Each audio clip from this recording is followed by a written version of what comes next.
moabot ang mga malisod nga panahon. Ang mga tao maghuna-huna lamang sa ilang kaugalingon.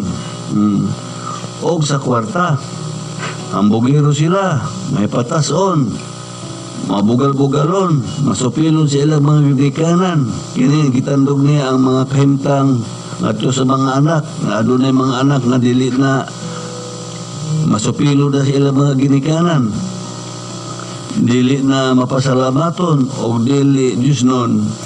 Wala sila'y kaluoy, walay puangod, igbutang-butang, mapatuyangon.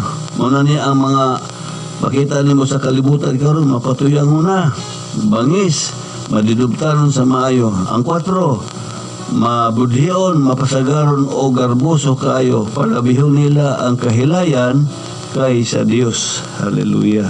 Muna siya mga igsoon nga makita nato sa atong palibot karon nga imbis na nata sa hinapos ng mga adlaw, makita na nato ang mga tao nga murag wa na magpakabana, no?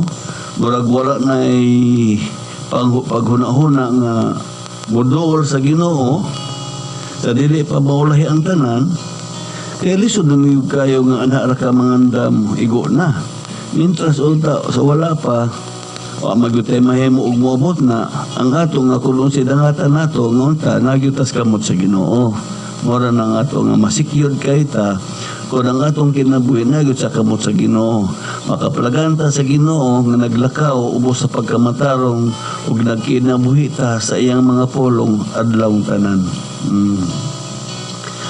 Kay kung mahitabo man nga ang iyang mga pinili mga laglag, wa may problema kaya na may saad sa Ginoo sa mga pinili. Kaya ang ngalan ay sulat man sa basahon sa kinabuhi, sigurado magyud nga langit ang destinasyon kaysa way pagpangalaga, no?